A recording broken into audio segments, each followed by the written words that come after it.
Right, welcome to Doomer Optimism.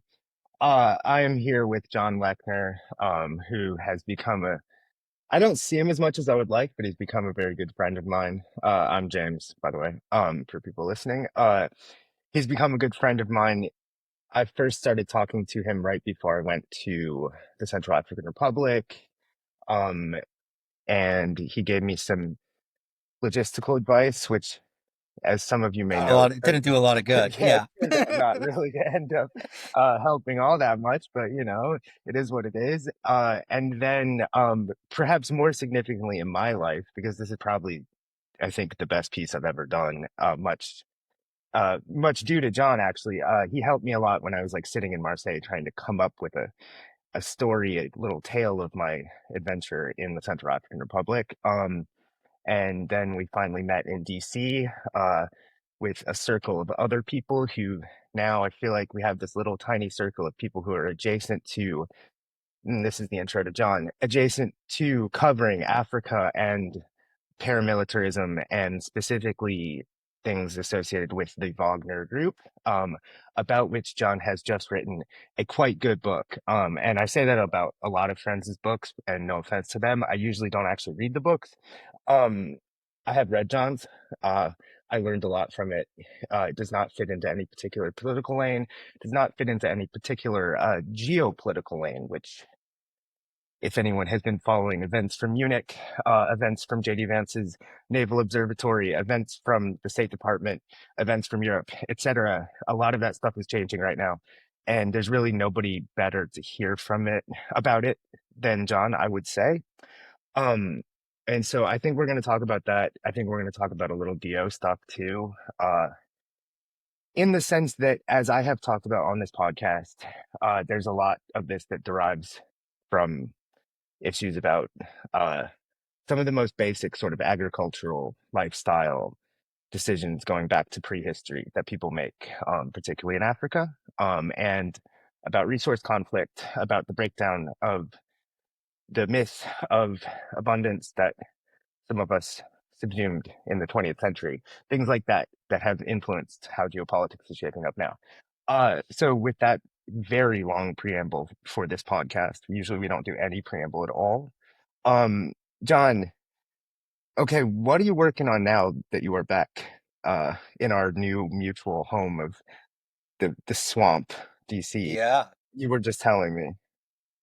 How are Well, you? I mean, I'm good. And thank you for having me on. And, it's an honor. Like you said, we've become uh friends over the years. I like to think that I was helpful for your adventure into Central African Republic, but um I don't think I was Well, for I'm that going to stop you. misadventure. I'm going to stop you because you were incredibly helpful for the piece, just in terms of like pointing me in directions of getting to an understanding that was actually deep on Wagner, which I was not at when I started writing that piece. So a lot of that was due to you. Uh, the second thing I did not mention that I should say is that John has much more interesting and intense detention stories than I do, which he did not even share with me when I was asking him about being detained. So that's a cool, Yeah. reticent guy. Um, anyway, go Yeah. on. Sorry. Yeah. Well, I mean, I guess some of them are in the book, but I still am writing on on Wagner, especially what Russia's up to in Africa, covering a little bit of the Sahel. But I think I'm interested in, I think there's only one Wagner book that I probably want to write, and it's this one. So, um, I think what I'm interested in next is looking at proxy warfare more generally as it's evolved from the end of the Cold War to today, and I hope to change up some of the locations too a little bit. So I'd love to spend some time in Central America, El Salvador, Nicaragua. Look at kind of the role of the U.S. in the 1980s and the through line uh, as the actors, but some of the personalities kind of stay the same as we go through the war on drugs to 9/11 and the war on terror, the use of proxies in the Middle East, and now to sort of this kind of coalescing threat narrative of great power competition and the use of proxies by, not just the US, of course, I mean, by Russia, obviously, Iran, the UAE, and others. So before we get into explaining to the people what you mean exactly by proxies and how all this fits together, um, I I would sort of be remiss in not going back to your very interesting way of working into becoming a reporter, um, which is that you are a linguist. I was just wondering if you spoke Spanish, which it made me smile if anybody saw in the video, because I was like, it's so easy that it would be funny if you didn't speak Spanish. I'm assuming you do. I mean, I can like, I mean, no, the answer is like really That's funny. no. Okay. Um, but no, right now I'm learning Portuguese, because, for the Baffler, I'm going and hanging out with, some friends in an indigenous community in the Amazon, Uh, the Tariana, to learn their language, an uh, indigenous language of the Amazon, um, Matthew's and to got write enough a money to piece on send it. you to the Amazon? No, there's going to be some, yeah, there's going to be some Okay. other like Okay. efforts to fundraise for that. So yeah, I gotcha. Yeah. if you're if you're an NGO out there interested in a grant, feel free to hit me up. Um, But but yeah, so you speak to start. I mean, you started reporting via learning languages, basically, is what I'm driving at. yeah, I think so. And you speak, let's see, Russian, Chechen, Turkish, Serbian, Songo, the national language of Car, Asian French, languages, French, right? French. Of course. Is that the list? I think so. Yeah, Georgian, if the Georgian was in Georgian. there. Wow. Okay. Speak George. I love Georgian. And so Yeah, you grew up where? outside of Boston, Manchester by the Sea, Massachusetts. You started reporting in a very unique way, like by learning languages as your path into access and stuff like that. Can you tell people a little bit about that? How you got into it? What age, that kind of thing? Oh man, I mean, from earliest memory, I mean, you know how we go back and we create like these narratives that like how we got to where we are. So like my kind of selected moment, I suppose, is always uh, that I think it was in kindergarten, and this is the early 90s, and Japan is going to take over the world, and so they would bring in a Japanese woman would come to our class, and she would dress in a kimono, and like we would sing songs, and I just like went home and demanded private Japanese lessons, and my parents were, obviously very supportive, and so they would Yeah. drive me to this woman's house.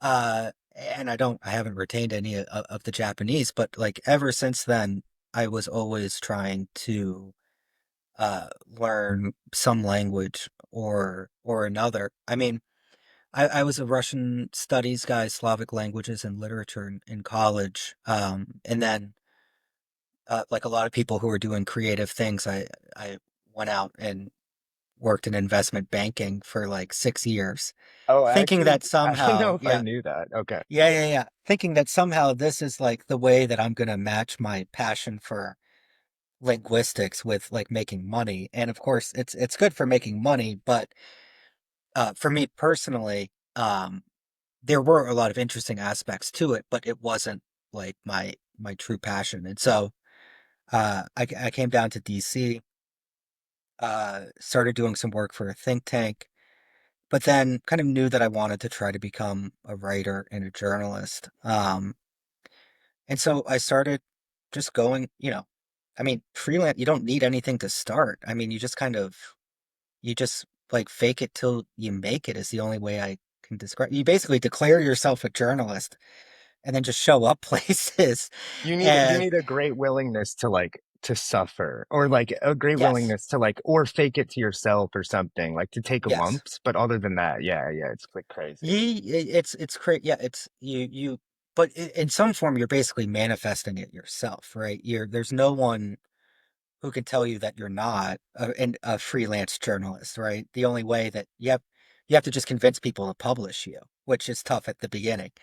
Well, and And you're hitting on, I don't know if this is now we're going far afield, but for young people, because a great number of people in general vague DO circles actually do contact me asking like how to become a journalist. And there's a huge amount of arbitrage, which I'm assuming we're about to get to, in just going overseas because the magazines yes, like don't have the money anymore to send people places. And so if you're just already in Chechnya, like they're like, okay, well, cool. Like this makes me an editor at the New Republic look cool because I'm pulling in stuff from Chechnya. I hadn't didn't have yeah, to pay for it, you know. yeah.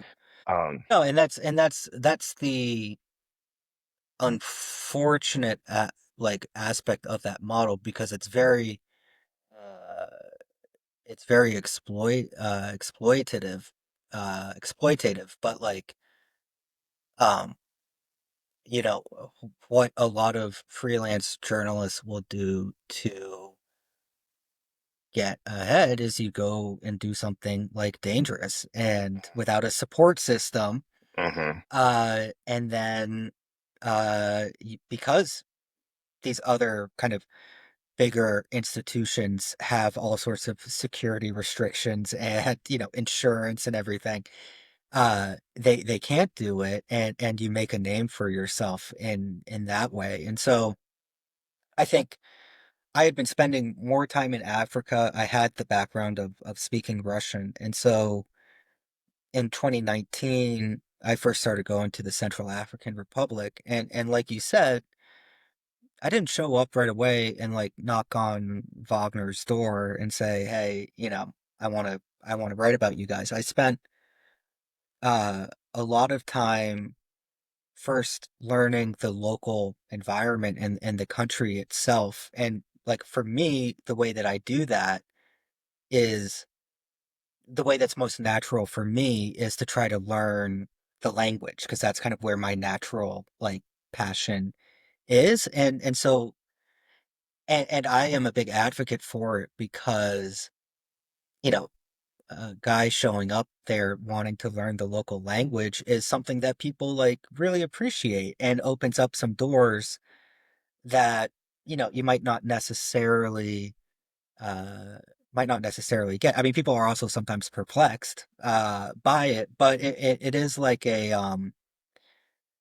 it's enough of a way to kind of justify why you're there in a way that is flattering to people too. yeah, I would think. I mean, and let's actually get into this in a second, but just to catch people up with where this is, I mean, I didn't actually realize the first time you went there was 2019. So this kind of works out timeline wise, not fully perfectly with like not fully coincidentally with the beginning of Russian involvement in the country, but well, Close, it like a was at year, the like beginning. within, Yeah, yeah, yeah, yeah, yeah, yeah, exactly. towards the beginning, yeah. Um, and so let's for a moment just catch people up on sort of like what Carr had lived through in the previous decade without, let's not spend an hour on it, but general picture. Um, and then what was sort of happening that shifted from the traditional geopolitical position of Carr as the kind of poor sick man of the poor sick man empire that was the France Afrique. This is really kind of the epicenter of like a lot of the worst stuff that happens in Africa. I'm not saying that in a bad way. I'm not saying that in a cliche way, but this is in a lot of ways it fits some of the cliches. And so it's a great way to sort of work into some of the bigger issues happening in Africa at the time, I think. Yeah, yeah, yeah, yeah, for sure. I mean, yeah, so I guess to kind of take a step back as we're looking at why I was there and what was kind of going on. When I arrived in the Central African Republic in 2019, the Russian private military company Wagner Group had been there for probably maybe about a year and a half or so, I would say. Um, they first arrived in Bangui in well, I mean, kind of really the contractors, the mercenaries themselves first arrived in early 2018. Um, at the time, a lot of people really had no clue what Wagner was, and we can go into kind of the history of Wagner itself, but they came out of the 2014 war in Donbass. They had intervened or participated in Russia's intervention in Syria starting in 2015. They had kind of a presence in Sudan, providing military training, and that was signed in 2017. And then in 2018, they show up in the Central African Republic. And And let me stop you there for a yeah, second, really quick. Tell us, tell people who look, like for example, as a lot of people who listen to this would know, I lived in Mauritania, which is one of the poorest countries in the world. Nouakchott, the capital of Mauritania, looks like fucking Qatar compared yeah, yeah, to yeah, Bangui. Like, yeah. so just give it, can you give us a little picture of the Central African Republic, a country the size of Texas with like 12 miles of road? What is Bangui like when you arrive? You know, this kind of thing. I mean, so yeah, this I think Central African Republic basically scores at the bottom of nearly any index when it comes to human development, health outcomes, poverty, like what have you. It's a pretty damn big territory, the size of France or the size of Texas, with only probably about like 5 to 6 million people. No one knows the exact population. And probably about like over 1 million, maybe 2 million of those people actually live in the capital, Bangui, which is, far to the south on the Ubangi River that divides the Central African Republic from the Democratic Republic of Congo. Um, it's always been, or at least in recent memory, the past couple hundred years, it's always been a site of intense displacement and mobility. It's always existed outside of greater trade routes and therefore capital flows, whether it was Arab slave raiding to the French arrival at the turn of the 20th century. And the French basically ended up doing just the same thing that the Arabs were doing. Instead of, capturing people for slavery, they captured people for forced porterage, slave labor, building roads for free, all in the name of, developing this country for humanitarian purposes. Um, but the French, I mean, even within the overall kind of, uh, uh, the overall kind of French empire in Africa, which, if you just look at Chad, you look at these other places, is certainly underdeveloped and arguably being deliberately underdeveloped. What became the Central African Republic, stood out for being even more remote, even more poor, with even fewer uh, French officials who are the bottom of. It's the worst outpost you can go to. It's the place C'était la where, poubelle. yeah, exactly. And so it's like the worst people are there. The French try to do, yeah. We can speed along a little bit too. Well, so can we actually just, because I think this will be of interest to people listening to this, can we actually talk a little bit about ethnic ethnic divisions in Africa is always sort of a weird way of putting it because some of it's not exactly just pure genetic distinctions here of people. There's a lot of slavery moved a lot of people around. Mm-hmm. Intra-African slavery moved a lot of people around, things like Mm-hmm. this, right? So it's not all literally white and black, Berber, Arab. These things are not clear distinctions. But CAR sits on a line to some degree between arid Africa, nomad Africa, and agricultural equatorial Africa. Mm-hmm. And a lot of what sort of I've talked about on this podcast in the past and that you write about and that sort of influences a little bit of what's been going on in CAR recently is this kind of divide between the Po and the Fulani and the herders Mm-hmm. and the more traditionally equatorial Black Africans. Can you kind of, you know far more about this in the context of CAR than I do. Can you give us a little introduction to that? Yeah, I mean, Car is like an aptly named country that is like really right smack in the middle of Africa. So to if you're looking at the map, to the south is, the very lush, verdant Democratic Republic of Congo. I mean, greener than, active volcanoes. It looks like the lost world. It's beautiful. To the north is Chad, very much a Sahelian state that then becomes the Sahara, onward to Libya. Uh, and it also borders obviously Sudan, Cameroon, South Sudan now, and part of the Republic of Congo. But uh, it has it is certainly, both in terms of climate and culture, an area that is right on kind of the transition between, like you said, the Sahel, where a lot of uh, herding and pastoralism is practiced, in the South, where obviously, it's mostly agriculture.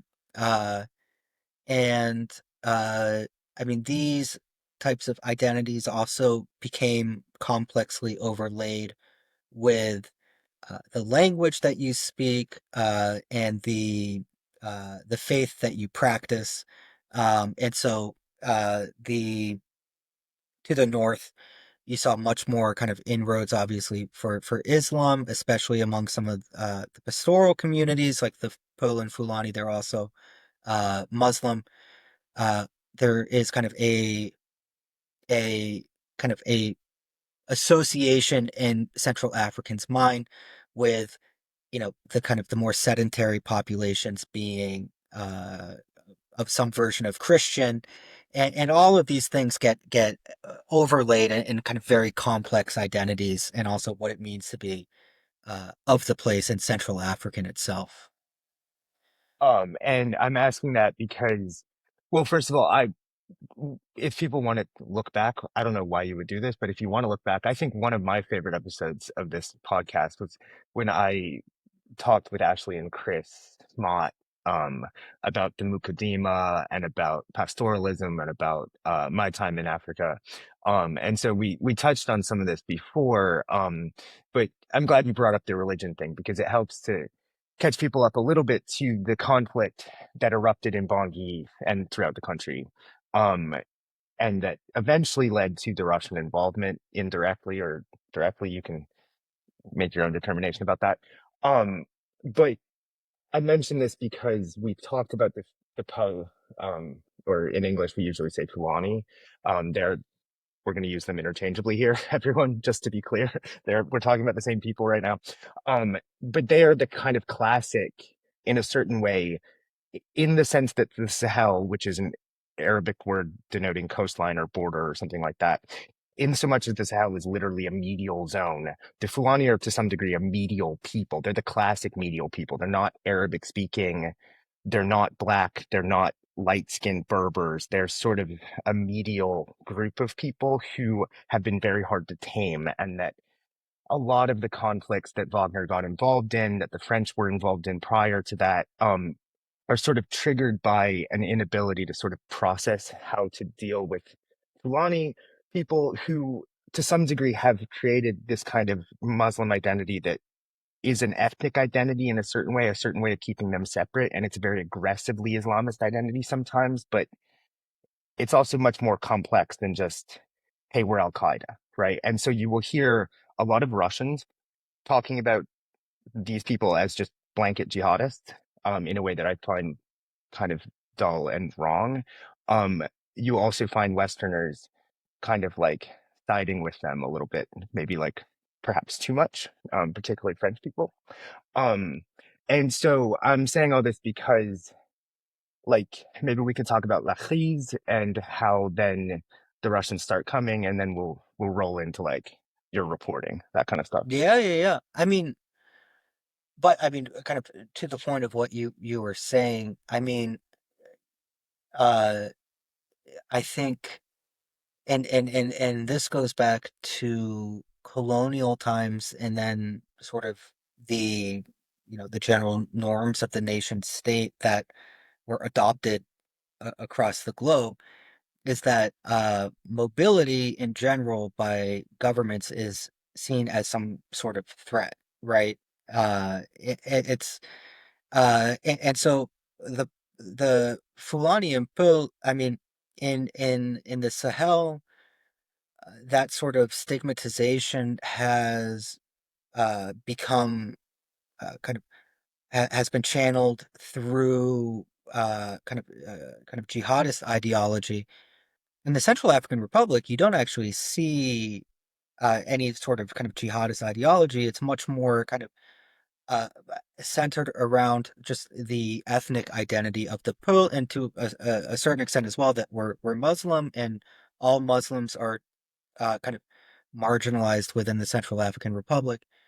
But Despite being frequently wealthier than the average car resident. oh my God, it goes all sorts of Yeah, yeah. so yeah. So then uh there's also a sort of again, all the different facets that you have in terms of identity, right? You have the nation that you belong to, or nations that you belong to. You have your linguistic ethnic identity, you have your religious identity, you have your vocation, sort of the or kind of what is and in you know, and it's not, I mean, this is not unique to Africa by any stretch, but, in the Central African Republic, the traders tended to be Muslim, again, tied to movement and those networks that run across this part of Africa that connect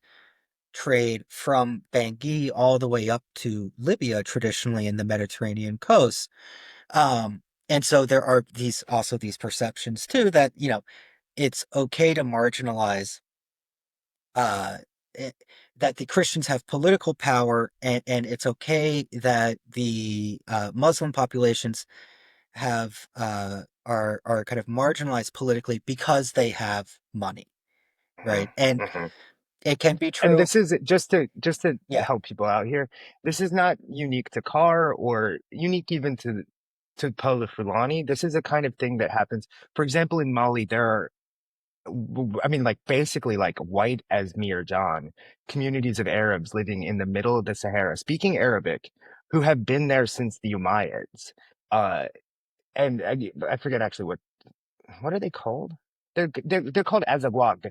Like Hmm. um, but like this, and they sort of, when the insurgency in Mali kicked off, it was a natural way of doing this actually because they had been tapped into trans-Saharan shipping routes since the since before like Europeans had like rediscovered like serious agriculture, like really like deep stuff here, right? And so anyway, this is, and then it taps into the Arab slave trade, so you have a certain level of like resentment, because these were the networks under which people were moving to East Africa and North Africa and things like that. And there are still communities of people who were taken from places like the Central African Republic in cities like Tunis, of Hmm. like black people who are descendants of slaves, Yeah. Yeah. and who are still called Haratin. Like so, all of this is, people get lost because they go, "Oh, the French left, the Russians came." Like that's the geopolitics, and it's like in Africa, it's just not how this works. This is like Central Europe. This is stuff that goes back to the days of Charlemagne.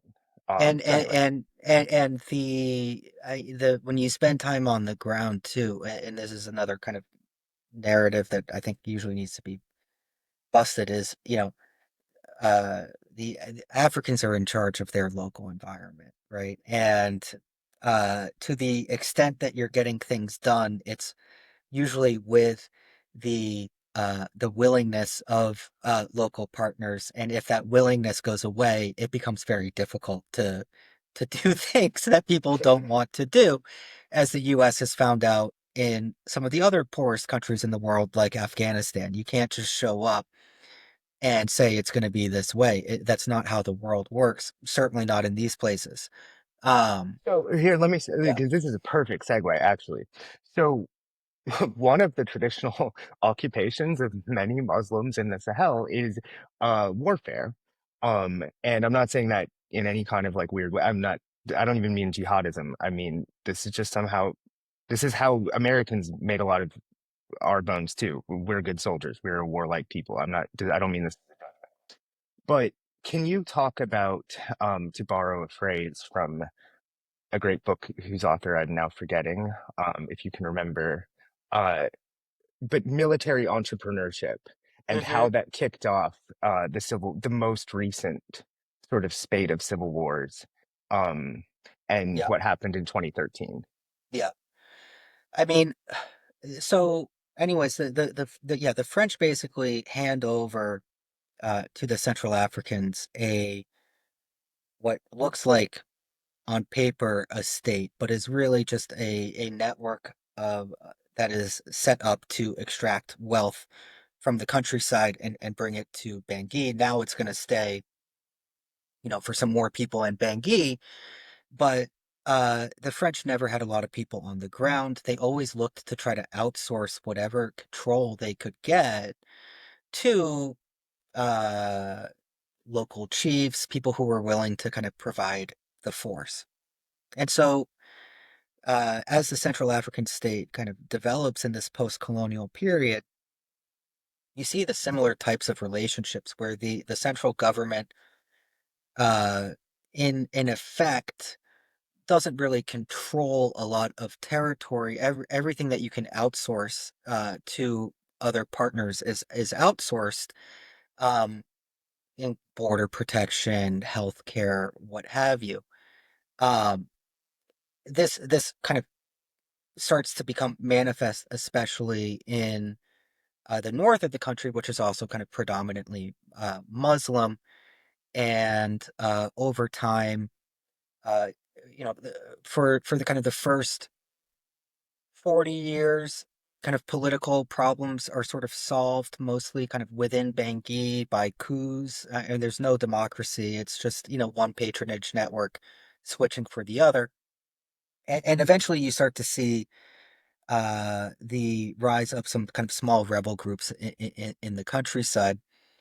A collection of them comes together uh, in a group that was called Celica, which is Sango for Alliance, in 2013, and they head south. They're provided weapons by patrons in Chad and Sudan, and some mercenaries as well. From again, this is another region where, like, to say whether you're from Northern Central African Republic or Darfur is you know one of preference in a lot of circumstances, but uh, they're well equipped. They head down and they take Bangui. They overthrow Bozize, and Bozize turns to and leverages these self-defense groups among Christians and animists that have existed for a while, and they come together. They partner with Bozize's armed forces who are fleeing as well, and they form what's called the Anti-Balaka. And this basically sets off a vicious civil war that at its height, I mean, was resulting in obviously mass atrocities across the country. The French panic; they don't understand what's going on. They send in a peacekeeping force, doesn't really manage to do anything. The UN comes in with its own peacekeeping force, which is called MINUSCA. Um, and things settle down somewhat in Bangui, but the countryside is still pretty chaotic. And these groups that had one time formed the Celica alliance among kind of these Muslim groups and the anti-Balaka, which were always a little bit more localized. These armed group leaders start splitting from each other, battling each other over territory and access to, the resources that they control, which is usually these artisanal mining sites, diamond fields, some, artisanal gold mines. But often it's just also taxing the circulation of people along the roads. I mean, that's how you make kind of the most It's of a your very money. nice way of saying setting up scary armed checkpoints. Yeah, Um, it's a nice way. It's a friendly way of saying racketeering, and but that is what it is. And there's some great works out there by Pierre Schutten who looks at the history of the Civil War in CAR and in the DRC, basically as a battle over the few roads that exist, because those are it's really the circulation of goods and people that are of value, not necessarily the actual thing that is being extracted itself. Most of these armed groups are looking to control, as you said, checkpoints, right, which force people to pay. Um, Can we? yeah. I realize we're 35 minutes in and we haven't even really gotten to Wagner, but I think this is interesting to people, and I think we would be remiss for people who are following the news right now and are hearing us talk about Equatorial Africa. Can we detour to Congo really quick? Hmm. And talk about what's happening in Eastern Congo because I suspect you know more about it than I do, but I think people don't really realize sort of what's going on, the long history of Rwanda basically being involved in Eastern Congo because of their almost like I don't know what the historical equivalent would be like Turkey with the Uyghurs, their view of themselves as sort of the protector of greater Tutsidom, and Tutsis themselves being mobile, herding, light-skinned people in a dark-skinned context. So it sort of fits in with what we're talking about. Can we just really quickly give a picture of what's happening there? Yeah, I mean, I wouldn't call myself an expert in Yeah, that. I'm not either. I just know people, I get asked this all the time. I I was mean, hoping maybe. the war is, I think what a lot of my friends who are much better versed in this would say is that there's sort of this belief that uh or this kind of lazy analysis that paints these wars as the product of the presence of like minerals, right? Or like Hmm, natural hmm, resources. hmm. And I think there are obviously this area of Eastern Congo, which I mean, so if we go back, a little bit, the during the Rwandan genocide, the Hutus are basically killed by, I mean, basically by hand, close to 1 million. Tutsis, a lot of the Kagame comes back, with his army through. He pushes out and retakes the country. But a lot of those Hutu génocidaires, they all, they go into Eastern Congo, neighboring Eastern Congo, which further destabilizes Eastern Congo. The Rwandans are pursuing these Hutu extremists into Eastern Congo, become very involved in what also happens to be a very kind of mineral rich region with cobalt and all sorts of stuff. Uh, those there's often this kind of view that like the presence of those minerals is what is causing people to fight. The the reality is that usually, these wars are fought over uh uh I mean, it's wars are political at the end of the day, right? It's not the presence or absence of some particular resource. It's whether the resource and political rights and community rights are generally being shared in an equitable fashion, right? And like, so just for people who don't know, like the Tutsis in Eastern Congo, like even before the genocide, you would have, they've been there since the 1700s, and you would have people around them saying, go back to like, I guess, Ethiopia. There's this idea that they're Ethiopians. They're not there. And like in Congo, there's this idea that like they have a physiognomy suspect, like a suspect physiognomy, that Yeah. they're taller, lighter skinned. Like you can't really in Kinshasa today because what happened was that under the very capable leadership of current Rwandan president Paul Kagame and his Napoleonic genius level commander, James Kabarebe, who is leading things now, who is still getting sanctioned. This all goes back to pre-genocide stuff. Uh, the Rwandans conquered Congo. They installed Laurent Kabila, and they replaced Sisi Seko. So this goes back. Rwanda has actively conquered its 31 times larger neighbor Hmm. before, and it may be in the process of deciding to change the president again. And it's possible that Kabila's son, Joseph, who has been living in Texas and like learning how to program, is going to come back and like run the country and stuff. So this is all to say that you're going to read stuff, and I'm not saying anything bad about, we have mutual friends who've written books about this stuff, but you're going to hear people say it's all about the cobalt or something, and it's just not.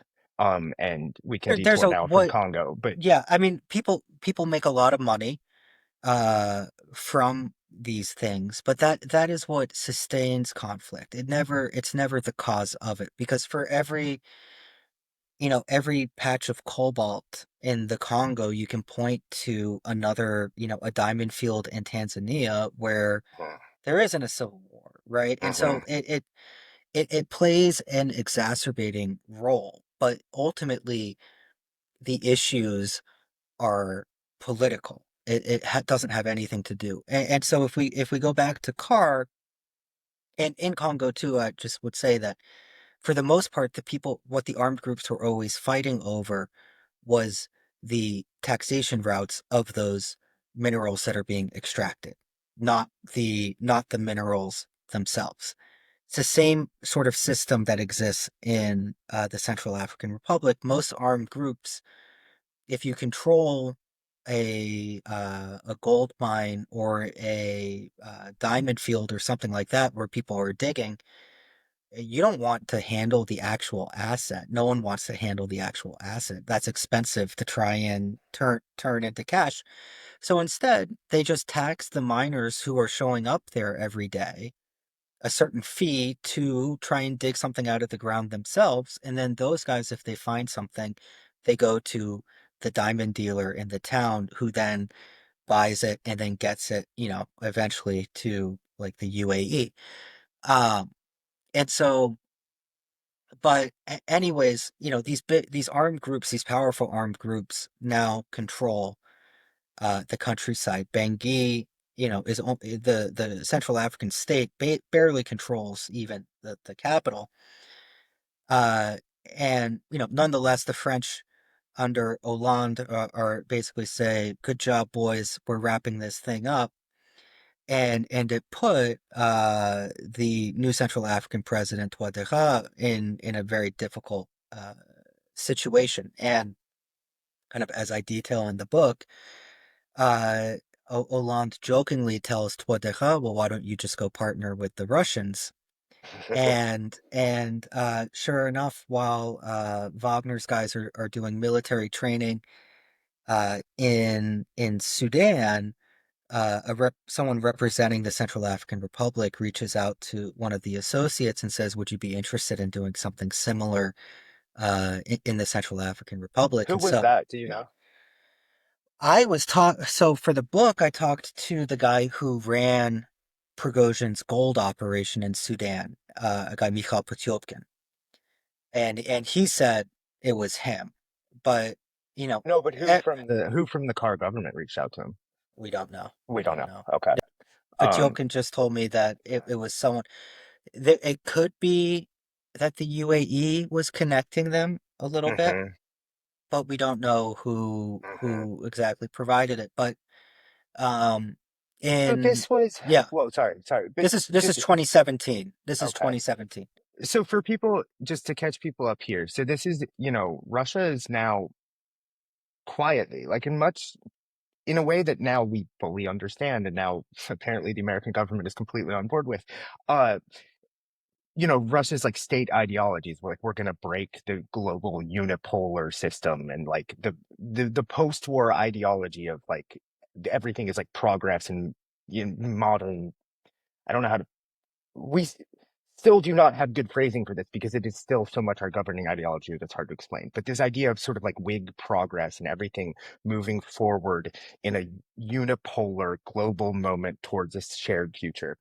Russia's state ideology by this time was probably already we're going to break that and we're going to do this other separate I think multipolar I think again, multipolarity is what they were going for, or in that order is to what do their own separate thing. Not the ideology is not they multipolarity weren't. just because they Yeah, they want things weren't. to be No, multipolar. no, no. They viewed. I mean, I think what they argued, and it is something still um that is very attractive to Africans is the uh, the liberal international order uh, is really a sort of cover for Western domination and what they are seeking to achieve. You're right. Um, it's not a goal, but the world in which they would like to live is one where there isn't just one American superpower that's going around and policing the world and making people kind of ascribe to its values, but rather there are these different poles of power that exert kind of their own value system in addition to kind of military might, economic, what have you. Um, yeah. Um, Actually, let's talk about this later, but I want to remember to bring this up because I think it's important. Russia's appeal in Africa, in my experience, and I was just Thomas Friedman style talking to um, a cab driver in DC just now who Nice. voted for Trump because he was like he would voted for Trump and he's pro-Russian because he's Nigerian guy and he was like yeah but like you guys force homosexuality on us and like I don't care if he deports me but you know what like we like Russia because they're conservative and you hear that a lot so there some of this is not just in the frames we talk about this, it's like, oh, it's decolonization. But Russia also was presenting another alternative in a deeper sense to the liberal order. I don't think that was particularly important in Carr, but I do think it's important for people to understand that, like, No, it was a it huge was deal, for important. example, in Burkina Faso when I was sitting in a maquis in Burkina Faso when um, Macron appointed a gay prime minister and the place erupted. I thought there was going to be a riot. They were Hmm. so angry. And so this sort of like based conservative Russia thing and the multipolar sort of breaking the liberal world order and this kind of preaching of decolonization, all of these sort of fit together in certain ways that like often somebody will isolate one or the other. Um, but I wanted to, yeah, I think it goes back. It goes deeper than that. I think those were some cues that the Russians picked up on later, and they found uh useful. I mean, they believe it. I mean, it's not like, oh, this is like, not everything is cynical either. That's the other thing that you get when you talk to a lot of these Wagner guys. They believe in what they're doing. Um, but we described a little bit the history of France in the Central African Republic. The Central African Republic and these other places in Africa. I mean particularly the Central African Republic, poorest place in the world. There's a fair argument to be made that the liberal international order has not worked that well for Central Africans, and the Russians are able to arrive. And I talked to one of the Wagner commanders there, a guy Vitaly Perfilev, and he said, what we tell them is that the system also wasn't working for us. In the 90s, we like everything for us collapsed, and we had a bunch of Westerners coming and telling us what to do. And things only got worse, and they were looking to take advantage of our weakness. And we eventually pulled ourselves back up. And we want to talk with you guys as equals. We don't talk like down to you. We're coming to you kind of as equal victims of this international order that is deeply unfair, uh, to some and too fair to others. I mean, there are aspects of that you can just like simply not argue with, right? About, how, you know, and so that runs deep, and it's something that everybody looks for way whenever you meet someone new or have to work with someone new, you look for common ground, right? And so it's not some like, like exotic Russian trait that they would be, looking for ways to connect with people and sell their services. Um, and so they chanced on that, and then they found too that the conservative values also played very well. And they found out that the anti-French sentiment played very well, but they didn't know. So the thing that was always interesting talking to them was, for the When you most say part, them, this is one of the really like the kind of unique and really special things about your book is when you say them, you mean talking to very significant people involved in Wagner for a long time in their native language. Like you yeah, really know them. Yeah. yeah, and yeah, meeting them in Africa and stuff, and uh, the other thing is that that they will say is they really didn't know what they were doing when they showed up, Here, let's right? actually stop right Yeah. there because this is one of the great things. This is one of the great things that I've learned from you. Um, but so at this point, we're talking 2018, whatever. This is an organization, Wagner is an organization that has gone from not knowing what it was doing in the early sort of Mad Max cowboy days of the Donbass to they took Palmyra twice from ISIS. They did stuff that like the US was spending $500 billion and partnering with local people on the ground. They did stuff like with a few thousand guys that we were mobilizing like our entire sort of like military intelligence apparatus to do at the same time, right? This is a very serious group of people at this point, but they're also going into a place like Car and subsequently we should raise the heads soon-ish so we don't get this too far past like an hour and a half, let's say. Um, but like subsequently would be doing this in Mali and other places where they're having to figure out a whole new, military language, Hmm. role language, this kind of thing. So what was that like? Yeah.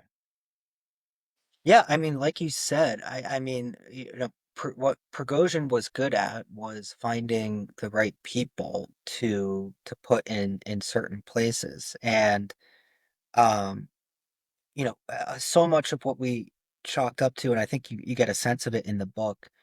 There's always this question of, is it Wagner public? Is it private? Is it the state? Is it not the state? I think what becomes clear when you talk to enough of the guys and you get their stories, and as you see in the book, is that it's both.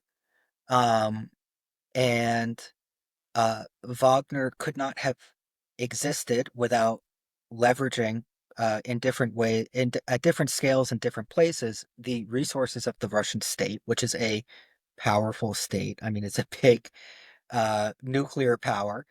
But it also wouldn't have been what it was without the personal ambition of Prigozhin himself, right?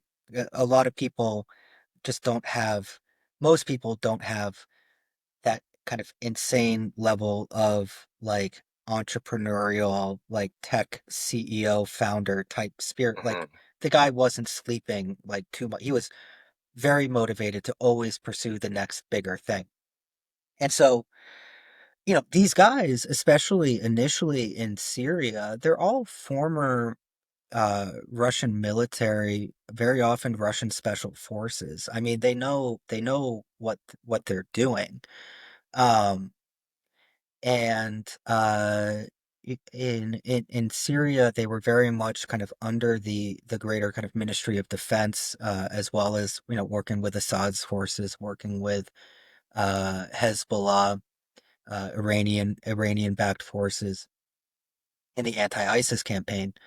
And they do take Palmyra, and then they're kicked out, and then the MOD loses it, and they have to take it again. Wait, I thought the MOD and oh, they're kicked out by the. Okay, for people who don't know this, this is actually a very illustrative kind of little tidbit of Wagner history that I first learned from Russians, but then you repeat it in the book.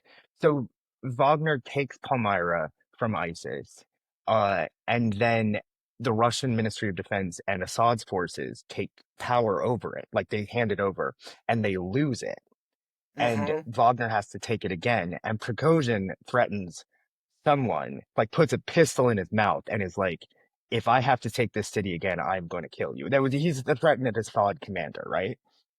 Probably, yeah, I think so. I Okay. don't I But don't you know if repeat that in the book, don't you? I don't do the pistol in the mouth thing. I actually hadn't Okay, heard that. I okay. believe it. I I totally mean, I believe don't it. know. Yeah. I But heard that from Russians with attitude. Uh, eh, he did a could lot be of true. crazy stuff. Yeah. Um, but yes, I mean, so again, Prigozhin has always a lot of, uh, you know, enemies, people who are looking to check him. The benefit of when he left Syria and was going into Africa was that the Russian state's footprint was much lighter. And so uh in like the Central African Republic, I mean, to the extent you were able to go around, you would have seen the embassy. It's like a tin pot, whatever. There's not a lot of guys there. There's no other security services there. There's no, FSB, the successor to the KGB. There's no GRU, military intelligence. And so Prigozhin is able to become the Russian state. And his Wagner guys go out and there's that great section where they bring everyone together in a peace deal with all the armed groups. They're doing military training. Prigozhin himself is very interested in soft power, Hmm. providing these internet, social media services. He's Hmm. got this whole slate, right, of things that he, sees as synergistic. Um, but Yeah, some of obviously, this stuff is yeah. really funny. Like, just so people know, like some of this stuff, they made this movie called The Tourist that's like this action Hmm. thing about like Wagner fighting the rebels in the countryside. And some of it's like weirdly sweet and affecting, even though it's like kind of weird. Like, there's these bronze statues that are actually, they're not of real people, they're of characters from the film The Tourist. They're modeled on, but they're bronze statues memorializing Russians killed in the countryside fighting. um, they have like a big old carousel and stuff at the Yeah, Russian yeah, yeah. At Cultural the Russia Center, House. Yeah, yeah, where I tried to go and had a gun shoved in my face. Actually, I tell you that. yeah. No. They thought I I was went the, there. I went there. I went yeah, there and they you let know me how to do watch a this. I sweet just, play. yeah, I had dudes with like death head, like black kids, like shove a gun in my face and like chase me across the Oh, street. It was oh scary. my God. But they have, a carousel and cultural center, and they'll do Yeah, when stuff. the gun's not pointed at your head, the carousel's lovely. Yeah. And so, and like, this is not a super educated place. So, and there's not a lot of, even, even in the age of cell No, phones, but like if people want to watch a movie, like people are going to these places to just see a movie. Like, they're excited, people and are proud. People are proud. And he was super smart. I mean, so, we can go a little bit into, the history, but, you know, Wagner lands there. We'll tie this into the movie. Wagner, comes to Bangui. They're basically training. We've got 150 guys. They're training, the various Central African security services. Um, they bring, he brings in these Russian advisors. They go out. They do a peace deal to bring all those armed groups in the countryside into a peace agreement. You know, like all things in life, there are many reasons for it. One of them is they think that this is good. This is good for the country. Another reason is that they think that they can make money on it because the armed groups are the ones in control of the mining sites. And Prigozhin in particular is, interested in becoming, a gold miner because that's who he is. Um, and, as presidential elections are coming up, Touadéra is running for a second term. This is But that guy, 2020. this is 2020, but Bozize, the guy who, of anti-Balaka civil war infamy, comes back to the country and starts running in the presidential elections too. And this has With, as I understand, the tacit support of the Selekog that threw him out in the first place. quickly, yeah. So We will have it, to go into it, but it gets very yeah, yeah. yeah. Okay. It gets very complicated. And obviously, that's no good that Bozize is back. The Constitutional Court bans his ability to run in the elections, and so Bozize partners with six of the armed groups that had signed Wagner's peace agreement, and they decide they're going to try to take Bangui. And I was there at that time when they did try. You were. Um, yeah. That was in December 2020, January Yeah, I 2021. guess you told me that. That's right. Was Yeah. covering the elections. Yeah. Uh, and so this is what totally changes Wagner's presence in the country. They were training, doing their weird little initiatives, and then you know the armed groups are coming in to take Bangui, and so the mission changes. The number two, Dmitry Utkin, comes in with like 1,500 like mercenary guys who fought in Syria, and their task is to defend Bangui. They do, and then they spread out into the countryside to on a counterinsurgency. And this And made them yeah, very popular. I mean, to this day, yes, people not talk about that. People, yeah, and it's yeah. something America, for various reasons, we were never in this business in Africa, to be clear, but the French were. Um, and there was perhaps a time when, in a similar situation, there it would have been French troops doing this. Hmm. Um, for various reasons, the West has backtracked from that historical role. And I'm only mentioning this because this is sort of the wind up to my piece that I did was this sort of conversation about why the West won't do it. And the accusation you get a lot actually is that the West has sort of like lost its self-belief. And it's like ironically, like we've become so post-colonially minded that actually we can't do the kind of colonialism that they will ask us to do. And so one of the closest linked Wagner style figures in Carr said this to me directly. We accept Russian colonialism because they'll kill our enemies. You guys won't do that. That was the end of my piece. And so you're sketching this kind of moment where that feeling breaks down and where the hard power and the mercantilism in a certain way of the sort that we are now offering Ukraine, that Trump is offering to Ukraine. Give us some minerals, we'll give you protection. Cool.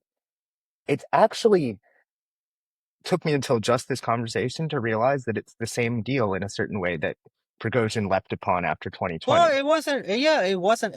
I mean, it wasn't.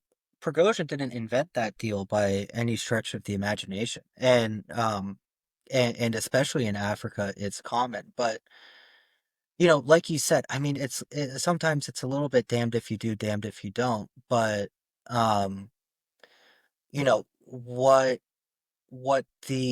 at the time the peacekeepers, what the EU was offering, was kind of just this, training. I mean, there are infamous incidents where, they're basically just given wooden sticks to pretend that they're, Kalashnikovs and train with that. And the Russians come in, they're brutal, uh, but for many Central Africans, the armed groups were uh, less popular, uh, and a greater threat in their mind, and so the counteroffensive is both successful, you know,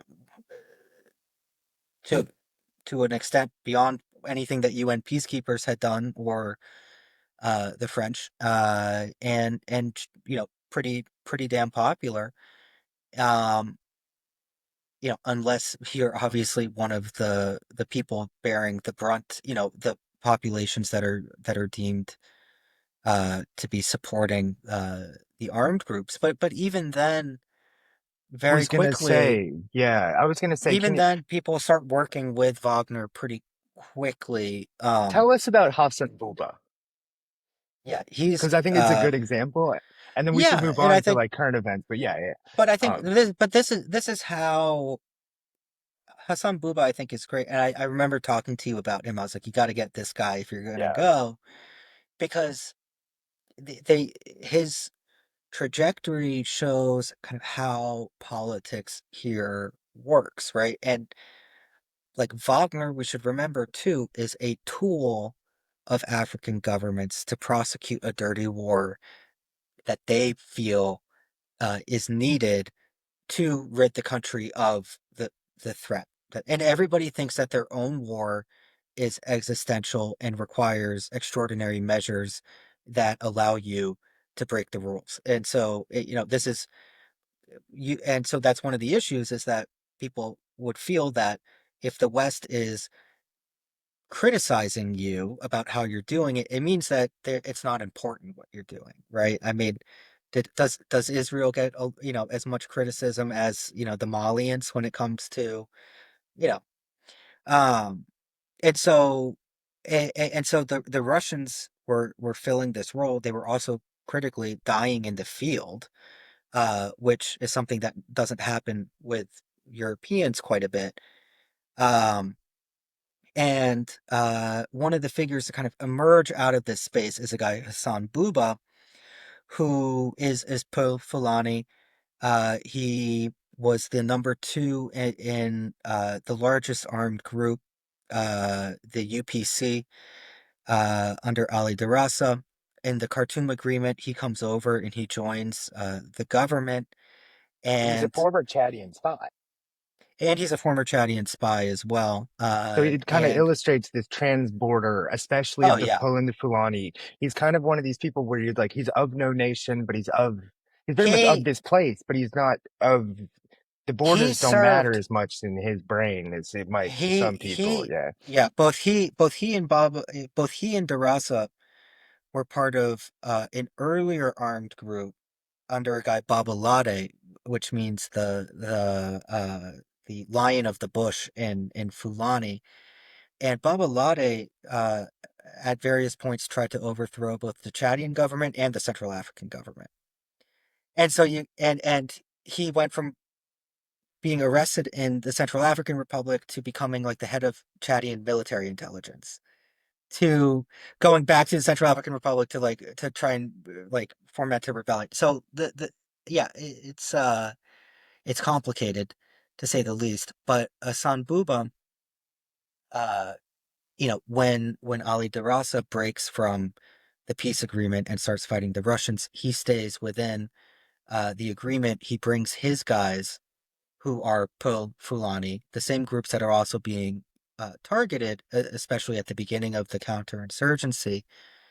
And I mean, it's nothing new in counterinsurgency. These guys know best where the enemy is. They know the cattle trails that they use. They know, where they are.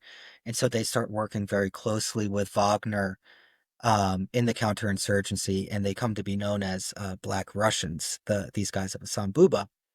But even within kind of this world of Pogue, who are paramilitaries who are working with Wagner, there's competition, because the way that you make money uh, at a larger level is kind of this theory that we call extroversion, whereby you always try to position yourself as the intermediary between a more powerful kind of outside source and local kind of events on the ground, right? And so on one aspect, the elite, Touadéra and his entourage in Bangui, the way that they project power is through their preferred access to more powerful outsiders, right? That's how France Afrique worked back in the day, right?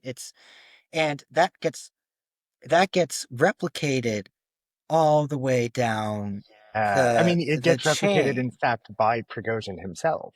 It gets replicated by Prigozhin himself, and so these are all people that are positioning themselves vis-a-vis kind of more powerful forces in a way that they can kind of benefit personally. And so Hassan Buba goes from former rebel to sort of the kind of main guy for Wagner in terms of their interactions with the Pope. And so he benefits, obviously, monetarily from this type of thing, politically, in terms of his power.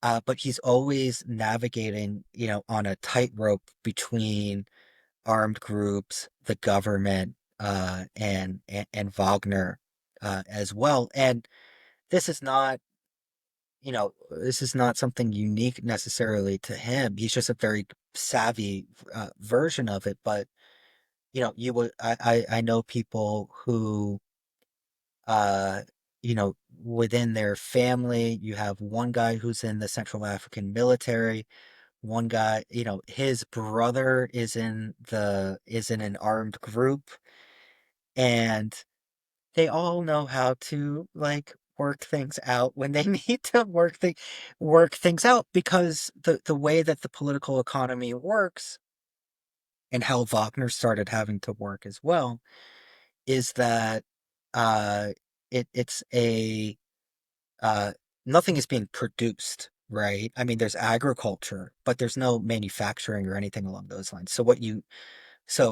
it's what Louisa Lombard, anthropologist, calls kind of That's the book uh I was looking for earlier. oh, yeah, yeah, yeah. Yes. Okay. It's Um, what she would call, like, instead of like modes of production, it's modes of acquisition, right? And the way that you get resources is you have to show your powerfulness.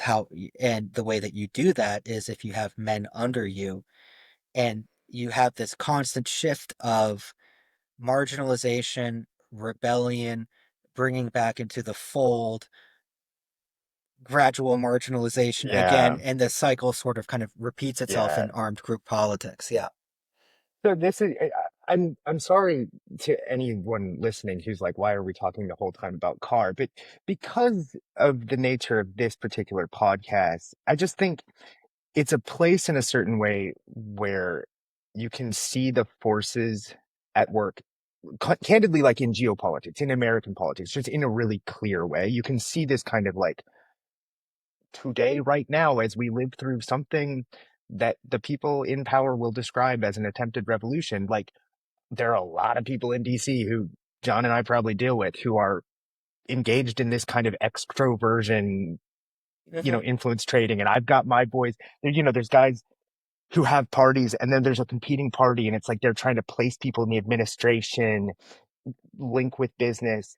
All of this stuff is like just, I don't know, No, eternal or that's sort of that. it's ever. Yeah, I mean, I think, and this is what I try to do with the book to understand.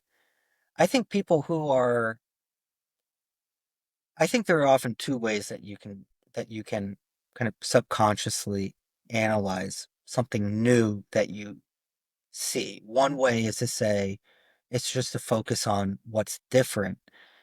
But I think one of the best ways to look at it or to understand it is to say how, what is the version of this that I see in my own society and in my own country. And then usually I think when you start to do that, you get a better sense of how things work, because people are people. And they tend to be motivated by fairly similar incentives, and maybe kind of the outward appearance of how that is all structured together looks kind of physically a little bit different, but often the incentives are sort of the the same. It's power politics at the end of the day. Um, and Wagner has a lot of difficulty navigating that, like So as we were actually, talking about. I think this will be of interest to people, the vast majority of listeners who don't follow geopolitics as closely as us. We're talking about Wagner, and I think there's probably a certain number of people listening to this who are like, "Oh, isn't that over? Like, didn't the guy die?" Um, so kind of rapid fire here, so this episode doesn't get too long, but like, okay, so you know, spring 2023, uh, June August. 2023. Yeah, August June 2023 they mutiny, and then August mutiny, yeah, he and then dies. Yeah, August yeah, yeah. Prigozhin is killed. But if you went to Car today, there, or if you went, actually, let's move away from Car. If you went to Mali, Burkina Faso, um, various other places around the world, uh, there are people still describing themselves as working for Wagner. Can you tell us what's going on? Yeah, I mean, uh, when Prigozhin died, there was the decision was made that all of this stuff has to go under the Ministry of Defense now. And the ways of going about that process of having, subordinate MOD structures take over Wagner's operations, especially in Africa. I mean, it's always easier said than done. I mean, imagine how these bureaucracies here work. Imagine how they work over in Russia. But even just on the ground, right? Uh, they are far away. Uh, the guys showing up to take these things over don't understand how things work. Again, they don't understand the countries that well, and so in some places it's easier than in others. Um, in Libya, it was pretty straightforward because the Wagner guys were just sitting on a base basically, and there was no conflict after a 2020 ceasefire. So for the most part, people just got new contracts signed. Maybe a guy or two makes a stand and he just goes home. Um, in the Central African Republic, they show up and they see all of these businesses, breweries, and vodka, and these are like normal military officers, right? So they're like they don't want to run a brewery, they don't want to do this stuff, and the car itself is not that important, unfortunately, to anybody. Um, and so the decision is made to just if it's not broke, don't fix it. A few guys maybe are changed at the top, but that's about it. Um, in Mali, there's a big problem. There, Wagner is heavily involved in a counter in fighting two jihadi groups, Jainim, Al Qaeda affiliate, and ISIS affiliated groups. They've also are now fighting separatist Tuareg in the north. Mali itself is a humanitarian, political, developmental basket case at this point. There's no And real just to command and stop control. people, Mali is on the western end of the Sahel, the Keystone country. It is the key to the region. It is the place where, when the jihad kicked off in earnest, in 2011, 2012, um, for years they had been pointing there and saying, if Mali falls, then everything will fall. This is the prize. And it was the place, it was the Paris of Africa. It was the place where French tourists went. It was the place that the French really, aside from Dakar, in that region, like, this was the place that was it felt like part of France's thing. Like, it was like their Mexico almost. Algeria more Yeah, so, but you get the idea. So yeah, this is a much bigger deal, internationally speaking, than Car. Just yes, so yeah, people. for sure, for sure. I mean, the Sahel is for many geostrategic reasons kind of more important to a lot of people. Migration, especially now, to Europe, uh, and obviously the presence of these jihadi groups. But the handover is actually very difficult, right? Because resources are constrained.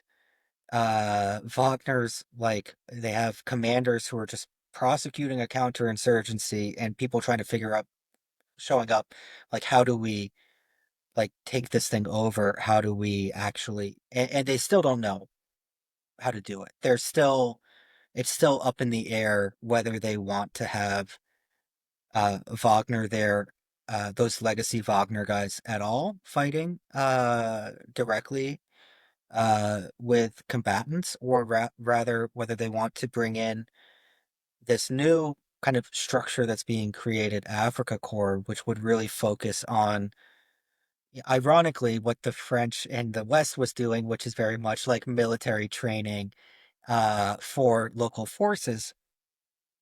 Each Sahelian country as you know, is very different. In Burkina, uh, there's a very strong also pro-sovereignty movement, but it also cuts both ways. They didn't like French neocolonialism, and they're very wary of potential Russian There, I version mean, of it. So they've that allowed some just so guys to people know, come in. yeah, Yeah, that's Africa Corps. It's not Wagner. that's Africa Corps, and that's military instruction, and they're not very keen on letting those guys come in and go into the bush to take on the jihadists, and in Niger as well. Similarly, a small contingent of Africa Corps that's mostly doing like capacity building for intelligence. So each country is different in terms of what their demands and what the culture allows too, as well, right? And really, Africa Corps was only able to go into Burkina after Prigozhin's death. Prigozhin wanted to get into Burkina, but uh, they saw the economic penetration of car and all of those businesses, and they were very wary and wanted to avoid that option, kind of I told at all you about. costs. I was there when the Africa Corps guys showed up. There was a contingent. There were like 50 guys there at the right at the airport, and there were like some guys protecting the Yeah, yeah, yeah. president already. But then there was a real contingent of about 150 that came, and right, Hmm. you know, Ouagadougou is not a huge town, right? Or it is, but the stuff where a Westerner would go is not a huge amount. There's, so Yeah, there's this little shop called Petit Moins Cher, which is like a little kind of like random convenience store. Do you know where this anecdote is going? But no, no, no. Petit Moins Cher, the initials are PMC, which is the same as Yeah, private military and company. they're And all so for taking people photos. listening, so they go there and they hold up a Wagner flag, and they're all Yeah, wearing, for people listening, the great hero, anti-colonial hero of Burkina is this guy, Thomas Sankara. And they're all wearing Thomas Sankara t-shirts, and they hold up a Wagner flag in front of Petit Moins Cher. And it's just like, it was like a little outlaw, a little messed up, a little weird. You're seeing the Wagner death head, but it was also cool. And like people liked it. You know, it was like funny. Um, and so it's just that even though that is the Russian state, like that's not the Russian state. You know, there's something a no, little no, no. more There's outlaw and still, weird about that, you know? well, I mean, you got to think about these guys too and who they are. Um, everybody has these guys. These are all guys that were in the military. Uh, they didn't like being mall cops or whatever, and they wanted to continue to like have adventure. Maybe they had a run in with the law at one point, and so this is one of the things that's easier for them to do. Um, the pay is good. These are the skills that they have. So, they're not exactly the types who are going to, you know, have a 401k. They tend to, go from contract to contract, but that doesn't mean that there isn't a degree of loyalty, like to, the units and the company that you were a part of. And so, for a lot of these guys, at this point, the name doesn't mean much. Africa Corps, Wagner, in terms of what you're doing or uh, anything along those lines. It's more it's like having the same job but moving companies, right? You might be like, I like the other boss, I like the other culture a little bit more, but I'm kind of doing the same thing, and I'm not gonna find a totally different profession now, right? And so there's that loyalty, right? But it doesn't Yeah. mean that, these so many thousands of dudes have passed through Wagner now at this point. And they're going to go on to all sorts of different uh, units or other endeavors. You know, okay, so this is like brings it back to a very, I think, doomer optimism-esque kind of philosophical question, which I think actually was like worth spending some time on here. And I'm curious, to get your projections about things going forward in the PMC world, because I think this is going to be a big deal. And this is something that you and I have written and talked a lot about, is like where this is all headed. Um, and I probably should have gotten here earlier, but I'm interested in car and sorry, people, listen, I don't get paid to do this. Um, so I guess I'll offer a thesis here and you can push back on it. But one of the things that I think unites like this little network that is humor optimism is sort of this belief that like the world actually does have material constraints. And like we've lived for a time in a kind of dreamscape under which we thought that like material constraints could just be like solved by technological tinkering and by the vast amounts of basically fundamentally like almost free energy that we've been given in the ground that may turn out to be more limited than we hoped and all of this kind of stuff, right? And sort of the kind of thesis in a certain way of the breaking the unipolar system that Russia has offered is actually no, like we're just when we say realist, we're realist in a very deep sense. We're real about human nature. Human nature is violent, disorderly. Civilization is a project that requires killing people who are enemies of civilization. All of this stuff they like to do. But also like we sell real resources to finance our government. We're serious about how math works in order to fund a state. And you guys just print money and hope for the best and make OnlyFans videos. And you are not real. We are real. So a lot of the Wagner thesis, or not thesis, but promise, is like fitting into that actually, because it's like we're going to go to Mali. Okay, if you want to win this war, you have to have some guys who are going to die. Our guys will die because they're alcoholics sitting at home. They're losers and they're losing their fucking minds because they're born to be pirates and they're not allowed to be pirates anymore unless they join Wagner. So they can go. If they die, we don't give a shit. And if they win, great. They get rich. Your government's stable. This is a nice promise. I would posit a little bit.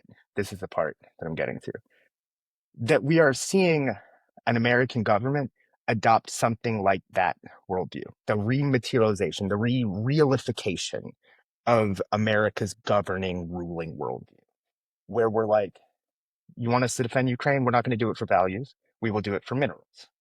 Okay. We have enemies that we don't like. We don't talk about like, oh, the world is one big happy family, this kind of thing. And you hear JD Vance especially talking about this. This is really sort of like a JD thing. Um, where this might go, and for people listening in, John and I recently listened to Eric Prince talk about exactly this issue, talking about, hey, we need to figure out ways to kill our enemies that are cost efficient and leave plausible deniability, don't implicate the United States government that much, don't get us farther into debt. And he is saying very much like we need to embrace private military companies and go after the cartels, go after China, things like this. So shifting it maybe into a more philosophical realm, I guess, what do you think is going to happen as an expert in PMCs? Like, are we going to issue letters of marque? Is the world going to enter into a weird sort of like semi-alcoholic super soldier shadow war phase where all the 44-year-old veterans join private military companies and kill each other with drones in Africa for gold?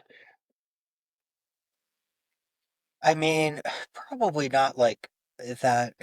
I do like the idea of just like a place, like a Mad Max place for just middle-aged people to go and kill each other for I fuel. mean, I'm being But like, hyperbolic, yeah, but yeah, this yeah, is yeah, sort of like where, yeah, yeah, yeah, yeah. No, no, no. But I mean, I think the you know whatever the bigger crisis right now, I think, is that liberalism itself has become hollowed out and has nothing to offer other than rhetoric right now at this point. And it's only able to kind of define itself in negative terms as like what it is not. Like we are not right wing, we are not left wing. And there isn't really any sense for people that that it is offering solutions or kind of in a result oriented policy. It's all kind of process, and I think this is felt at home. I mean that I think the election was kind of clear along those lines, but it's also very much felt abroad and in terms of how people look at America. And the Democrats have more of a tendency to talk about values um and I mean especially under the Biden administration. And the issue is that the gap between values and what is practiced has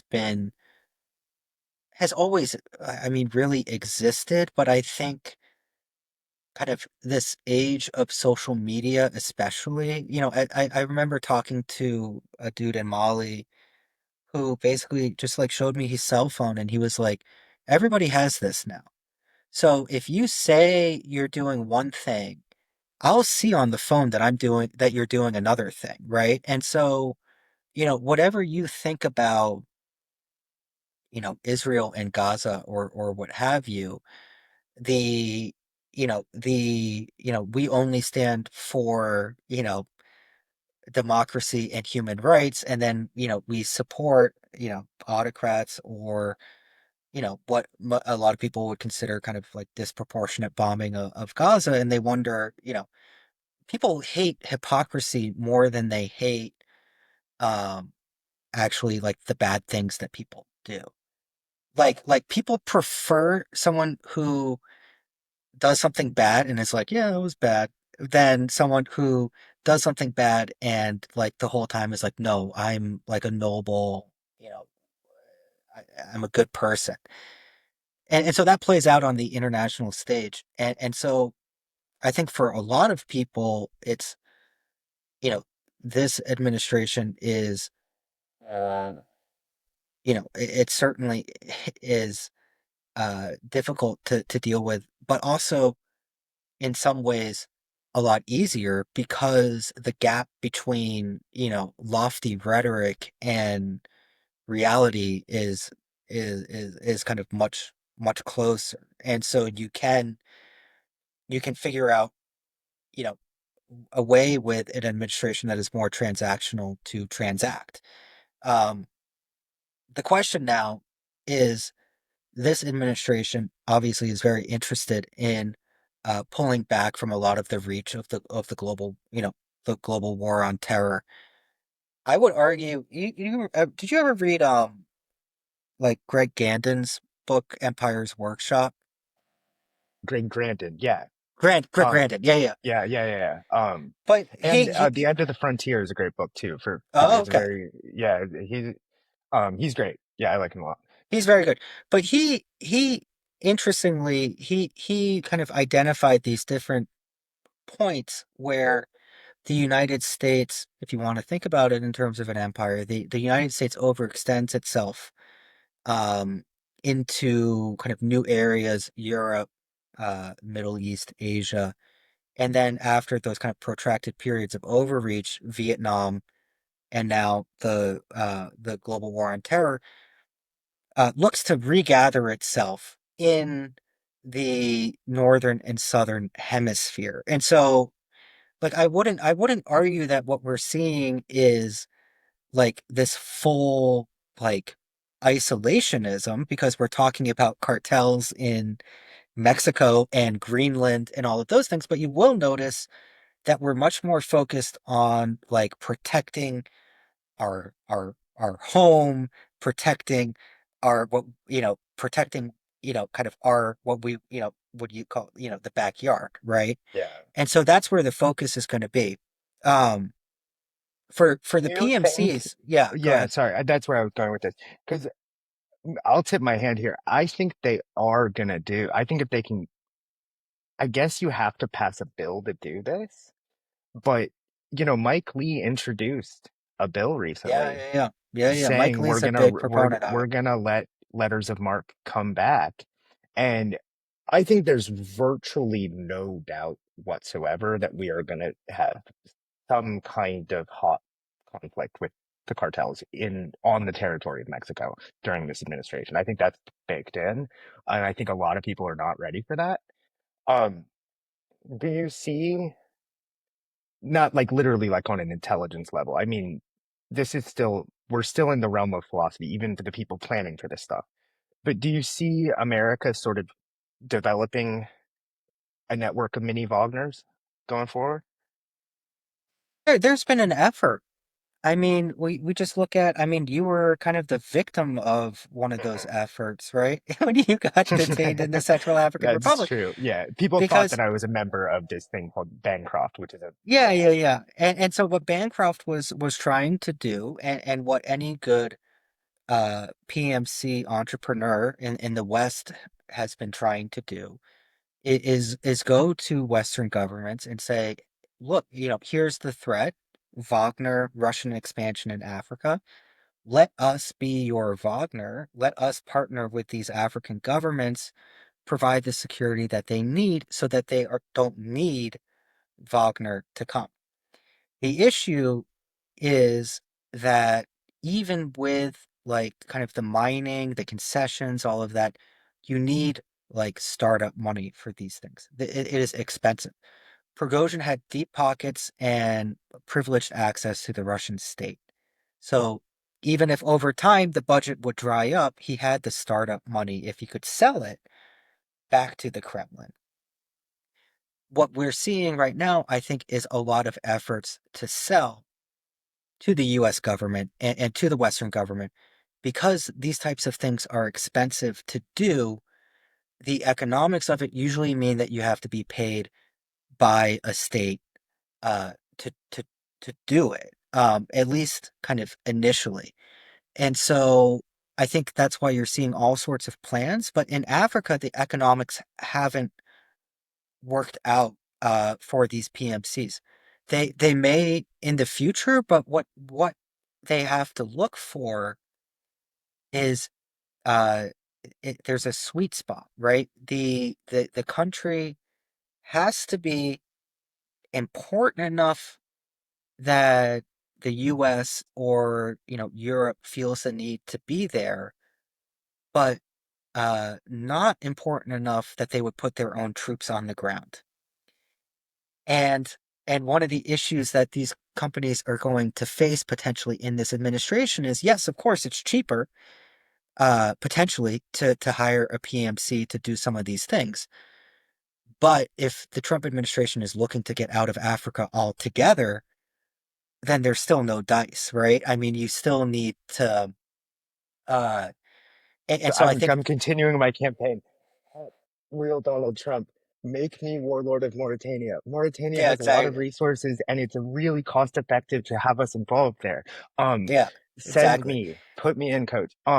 That's not an endorsement of the Trump administration, but just it actually leads to my next question, which I'm curious to get your thoughts on because um someone you probably know personally, I don't, but Edvard Luke Bach, the sort of dark night of secretive inside baseball, Western foreign policy, the freelance spy master of the civilized West, has a thing about America, which is that basically like every CIA agent in America is Mormon because they're the only people who can get cleared. Because they're the only people who never like they went overseas but didn't have an affair. They didn't do any drugs, all this stuff, right?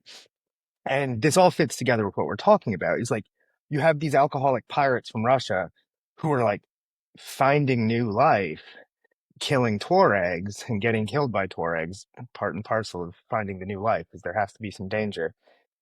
And that you and me, certainly not me, I don't know about you,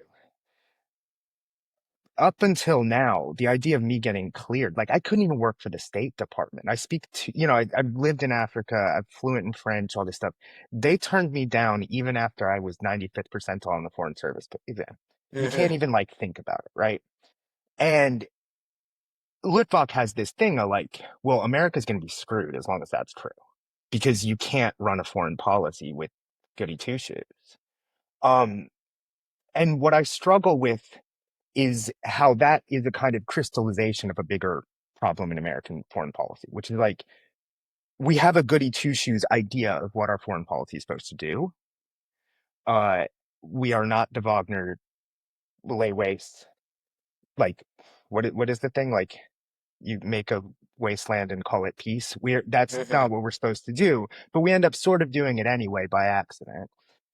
Um, but then if you let the pirates in and if you let Eric Prince just go and burn all the fentanyl warehouses, and then you have like 7 generations of Mexican anti-American animus reignited, going back to Winfield Scott, like that probably isn't a good way to do it either. And I'm just trying to figure out, like, you who knows far more about foreign policy than I do, is there a way to find that balance? Are we like, because I want guys like you running CIA, Yeah, but probably like not, it but yeah. doesn't feel realistic yet.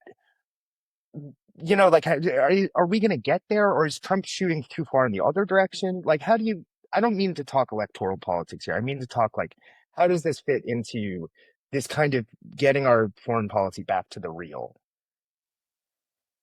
I mean, the issue is, I mean, I guess I'm fairly cynical in that um, I haven't really seen, and you kind of look at it in the book. Again, it like comes down to the damned if you do, damned if you don't. Like in Libya, we, tried just, decapitation, no intervention, right? You just take out Gaddafi. That was a disaster. In Syria, But to we me, decide, that's still a little woo woo hippy dippy value stuff where it's like, oh, we'll just kill like 5 people and then it'll be fine. Like we don't really have to do war. yeah, yeah, yeah, yeah. But the issue is that then, you look at like the opposite of that, which was Iraq, and like that also like didn't go, exactly according to plan either. I mean, I think the the beauty of what I like to do, which is to write about these things, is that I try to avoid recommendations at all costs. I do Because too. That's why I was trying to get you to yeah, do yeah, yeah. it. But because for a very easy for a simple reason, which is you spend all of this time complexifying, like we did with the Central African Republic, and then at the end, people want like 5 bullet points about like what can Mm. we do, and and and that necessitates simplifying everything back down to some like like inane talking point like build capacity, and it's just like what the hell does that even mean anymore?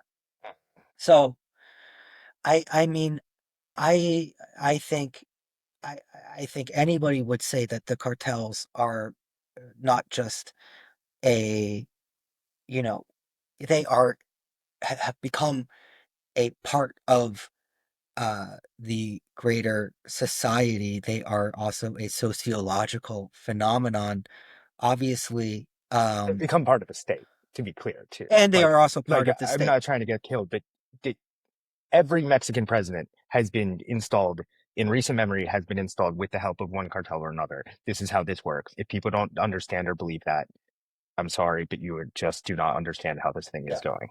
yeah. And so, uh,